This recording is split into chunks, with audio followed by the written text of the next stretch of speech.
Welcome to the Further Light Podcast, presented by Wisconsin Freemasonry, helping you accomplish your Masonic goals through education and more light.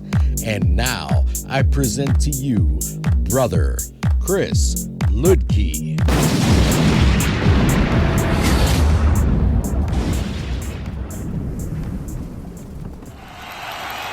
Listeners, scholars, brothers, this is Brother Chris Ludke, and today I want to explore dialectic reasoning. And you're saying there going, what is that? What are you talking about? And dialectic is part of logic. We dealt with it in the logic episode. I think it'd be episode 4 or so.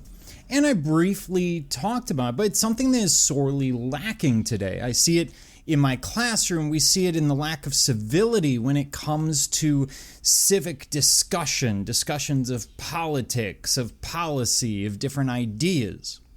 And so what I want to look at is sort of an annotated look, an article from January of 2023 by Claudine Kaiser, who's talking about the art of dialectic reasoning. And in this case, I'm using it as a framework to talk about it. This is part of my interest in critical thinking, my interest in why we don't see this as much today as perhaps we should.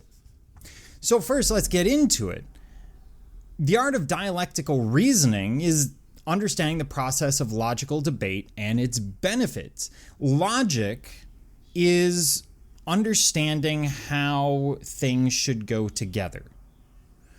Dialectic is drawing these things together through the use of reason. So dialectic reasoning is a method of argument that involves arriving at the truth through the process of logical debate between two opposing viewpoints. It is commonly used in philosophy and can help to clarify complex ideas by looking at them from different perspectives, something that we don't see today. We tend to exist in echo chambers where the radio stations we might listen to, the television stations, the shows all have a political bent that agrees with us, and that can be deeply problematic for this reason, because we need those different perspectives. The goal of dialectic reasoning is to arrive at a synthesis or higher truth that reconciles the contradictions between opposing viewpoints. So, this is one of the strengths of Masonry. I'll probably get back to this again later. But the idea that people in a group, not individuals online, but people in a group will tend to draw each other back towards the center, draw them back from an extreme view. Say, hey, Phil, that's a little bit much. And Phil comes back towards a slightly more moderated view because he sees the other perspective. This is really important today that we understand this. So let's talk about the origins of dialectic reasoning. The word comes from the Greek, which means a Greek word, dialectikos, which means of or related to conversation or discussion. Dialectic reasoning is a fundamental part of philosophical discourse in ancient Greece. We see it discussed and developed by philosophers such as Socrates and Plato, who believed that the truth could be arrived at through logical debate and argumentation. The method involved examining opposing viewpoints and arriving at a synthesis or resolution through the process of critical thinking and reasoning. In a way, what they're doing is saying, hey, we need to look at the opposing view. If I understand the opposing view, then either A, I will moderate my view, or B, I will better understand their concept, and maybe I really still disagree with it, and that's fine, but by understanding it, even my arguments become better because I understand where they're coming from. It's sort of developing logical empathy would be a great way of looking at it. The method involves examining these opposite viewpoints. In this way, dialectic reasoning encourages the exploration of ideas and the pursuit of knowledge through intellectual exchange rather than a dogmatic acceptance of talking points or established beliefs. In the 19th century, a German philosopher by the name of Hegel further develops it into a comprehensive philosophical framework, which we're not going to get into Hegel as much. But he saw the method as a way of understanding the historical development of ideas and society, arguing that progress came about through conflict between opposing forces that ultimately lead to a synthesis or new ideas. And when I say synthesis, you can hear compromise. So we need two opposing views so we can find a middle road, a balance, the brazen pillars, the mosaic pavement, all of these things that get balance. We can use that balance to find a route that everyone agrees on and that probably is the best bet. Hegelian dialectics had a significant influence on Marx and Engels, who applied it to their analysis of social and political issues. They believed that history was shaped by class struggle, with conflicts between the ruling and working classes driving social change. Using dialectical reasoning, they developed their theory of historical materialism. So when Marx and Engels, I'm just using them as an example, look at this, they're going to look at it as a dialectic discussion between classes, and that one side simply doesn't have as much of a voice. And this is being used purely as illustration. And their ideas, of course, have profound impact on the politics, economics, and social thought, especially in the 19th and 20th centuries. Today, dialectic reasoning continues to be used in various fields, including sociology, psychology, economics, philosophy, and political science. So we see certain stages of dialectic reasoning. How do we get there, basically? What do we have to work through?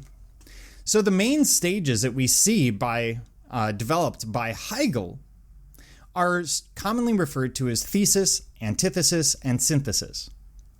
So the process is iterative. It's ongoing, with each synthesis forming the basis for a new thesis that can then be further examined through dialectical reasoning. Through this method, dialectical reasoning encourages open-minded exploration of ideas and continual refinement of knowledge. What it's doing is arguing in favor of what I refer to as intellectual plasticity, the ability to look at something from both sides, the ability to understand and argue both sides. Because when you can do that, I guarantee you that your understanding of that topic is probably better than 90% of most people who give it consideration. So let's talk about these stages. First, thesis. So thesis is the essential element of the process of developing a new idea. A thesis is an idea. It's a thesis statement when you wrote a paper in high school or college is your argument. You're laying out, this is the thing I'm going to prove. So that is your thesis. The thesis serves as the foundation upon which further exploration and examination can take place. It may be based on empirical evidence, personal experience, or existing knowledge within a field.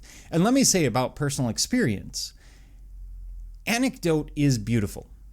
Anecdote being another term for personal experience or one person's story, or maybe many people's stories. But the plural of anecdote is not data.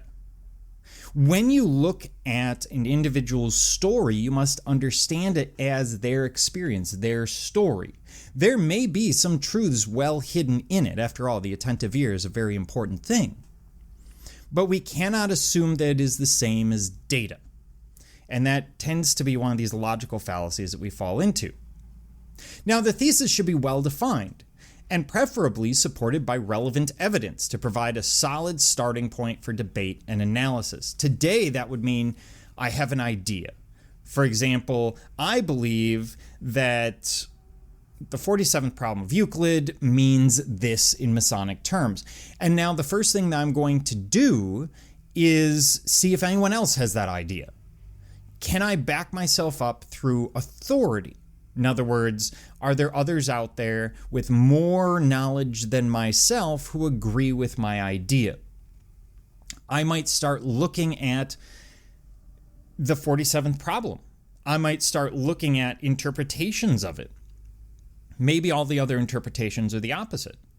And so that's how I'm going to start working with my thesis. Very basic research, very basic looking into it and determining what I want to think, or what my idea is. In some cases, the thesis may represent an established belief that is widely accepted within a community or culture. In other cases, it may be a new idea that challenges existing assumptions or paradigms. It could go either way. Regardless of origin, the thesis provides a framework for critical thinking and analysis that allows for deeper exploration of complex ideas. This is why we read. This is why we talk to people. This is why we go out and experience the world. Because if you sit in your house and you just flip through your phone watching YouTube shorts or TikTok videos or whatever else, then you're not necessarily developing these theses. You're not using the mind that we were given that is separated from the animals by the very reason, the very rational thought that we're looking at here with the dialectic. Now, by presenting a clear and well-supported thesis at the outset of an argument or discussion, individuals can engage in productive dialogue and work towards developing new insights and solutions to complex ideas. When you go to Lodge and you say, "Hey, I've got this idea, Steve," and Steve says, "Well, that's a goofy idea. Here's why." That's the starting point. That's the starting point of the thesis. You're developing it. And this is very common. This is what the Greeks were doing. This is what Socrates and Plato were doing. They're looking for people with different perspectives. They're presenting theirs and seeing what sticks and what doesn't, and they're slowly working on the process, working on their thought. Now, this initial stage is crucial in ensuring the subsequent stages of dialectic reasoning are built upon a solid foundation of knowledge and understanding. The second stage is antithesis. Now, this is the hard one. The second stage, known as antithesis, represents a critical stage in the process of developing new ideas and understanding complex ideas. In this stage, an opposing viewpoint or critique of the original thesis is presented. The antithesis provides an opportunity for individuals to challenge existing assumptions and consider alternative perspectives. This can take the form of a counterargument or a different interpretation of available evidence. The goal is to create a sense of tension between opposing viewpoints that can be used to fuel further exploration and analysis. So, by presenting an alternative perspective or critique of the original thesis, individuals can engage in productive dialogue within themselves or among themselves that allows for this deeper exploration. The antithesis, like the thesis, must be well supported by relevant evidence and logical reasoning to ensure that it presents a legitimate challenge. Now, what this statement is saying is basically you can't create a straw man. You can't say, "Oh, people on this side argue this and it's a weak argument and that's what I'm going to use." No, you want to use a solid, strong argument against your own case, because by doing so, you can properly compare the two and come to synthesis, come to compromise, come to better understanding and knowledge. Now, this stage is crucial in ensuring that multiple perspectives are considered and evaluated before arriving at a final conclusion or synthesis. By engaging with opposing viewpoints, individuals can broaden their understanding of complex issues and develop more nuanced insights into how they might be addressed.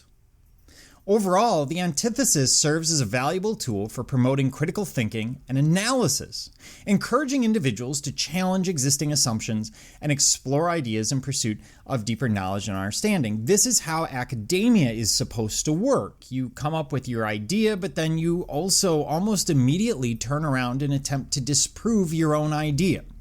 The process of trying to disprove my idea will either change my idea, creating synthesis or compromise, or it could strengthen my idea, or maybe it causes me to go in a completely separate direction. None of these things are comfortable because confirmation bias is a thing.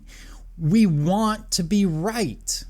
And so it seems, well, antithetical to argue against yourself, and yet that is one of the best ways to really get to the bottom line in any given idea. The third stage of dialectic is synthesis and represents the culmination of the dialectical process. In this stage, the conflict between the thesis and antithesis is resolved through a process of critical thinking and analysis. It represents a higher level of understanding that incorporates elements from both the thesis and antithesis while transcending their limits. It involves identifying common ground between opposing viewpoints and using this as a basis for developing new insights and solutions to complex problems. Now, the synthesis requires individuals to engage in critical thinking and problem solving, drawing upon their knowledge and experience to develop an innovative approach to a complex issue. It should be based on careful evaluation of all available evidence and perspectives, taking into account any potential biases or limitations. So the goal here is to find a middle ground, but keep in mind we're on a spectrum. It doesn't mean that the middle ground is right in the middle between A and C. It's not necessarily going to be B. It could be just to the left of B. It could be just to the right of B. It could be anywhere on that spectrum. So there's always this misunderstanding that compromise must be down the middle, but that's typically not what's going to happen. It's going to be much messier than that, and that's the beauty of it. The goal is to arrive at this complex understanding. It should be well supported by relevant evidence and logical reasoning. Overall, the synthesis serves as an important tool for promoting critical thinking, creativity, and innovation. By incorporating elements from both opposing viewpoints, individuals can arrive at a more nuanced understanding of complex issues that can inform future decision-making processes. This is a continuous process. So when you're looking at an issue, when you're looking at, for example, a Masonic teaching, and we look at multiple interpretations, you might be trying to figure out, well, is this one correct? And in the regards to interpretations, well, a lot of interpretations can be correct at the same time. And sometimes it's recognizing that. Sometimes it's recognizing your own weakness. And really, that's the difficult part here, is recognizing that you've just spent this time putting together a thesis, putting together your idea, and now you're going to spend time tearing it down. And that's very difficult to do. Mentally, we don't like doing that. Mentally, as humans, we aren't designed for that, as it were. I mean, we are, but we aren't at the same time. We are capable of it, but it's not comfortable. Imagine whatever your strongest viewpoint is, and then imagine spending a day, a week, a month trying to put together an argument that is exactly the opposite. And then take those two arguments, put them together, and work through them and find that synthesis. This is really difficult. And in today's society, it's something that is sorely lacking because of those echo chambers that we live in today. We don't want to do that because it's uncomfortable. And yet, the fact that it's uncomfortable means that the process is working. In conclusion, dialectic reasoning is a powerful tool for promoting critical thinking and analysis. By engaging with opposite viewpoints and exploring new perspectives, individuals develop a more comprehensive understanding of the issues around them. It helps their future decision making. Each stage of this, thesis, antithesis, and synthesis, plays an important role in the development of new ideas and new insights. And keep in mind, it's a continuous process. I may be looking between A and C as opposing viewpoints, and I come up with, let's call it C+, or on the C side of the spectrum. And now I'm going to work with that perhaps a year, perhaps a month, perhaps several years down the line to again combine that with other new ideas. And so under this theory, under dialectic, your ideas of the world change over time, and that change is hard. And in a world of political polarization, in a world of echo chambers, that change can make you an outcast because people don't like other people changing. We like predictability. At the same time, if you are going to be truly authentic to yourself, truly honest with yourself, and seek the truth, this is the only way to do it. So it becomes particularly important. By incorporating dialectic reasoning into our approach to problem solving, we can promote creativity, innovation, and deeper insight into the complexity that is the world around us. How could you do this in a practical sense? Well, driving to work, listen to radio stations, say one on the way to work that has one viewpoint and one on the way home that has another if you're into talk radio. Or check out the news on different websites that have opposing views of the same story. Does it take more work? Yes. Are you going to develop that more complex understanding of the world around you? Absolutely. And no one's perfect with this. There are beliefs that we all have that we simply aren't going to question. And that's human. After all, perfection is not a human trait. What I'm encouraging you to do is when you're going to take a strong view on something, make sure you understand the opposing view. Make sure you go through this process and you understand your view, you understand their view, and then you start to synthesize the two, starting at common ground and figuring out where the truth might actually lie, and understand that that truth may be painful. But you know what? It wasn't meant to be easy. Nothing about this world is meant to be easy. But it is something that we can handle. Thank you for joining me, Brother Chris Lidke, and the entire Further Light team on your quest to find more light in Masonry. Are you interested in learning more about Freemasonry in Wisconsin? Visit wisconsinmasons.org to learn more about Masonry and access further educational content and more light. Once again, that address is wimasons.org. Any questions, comments, or suggestions, please email us at education@wisconsinmasons.org. And thank you for listening.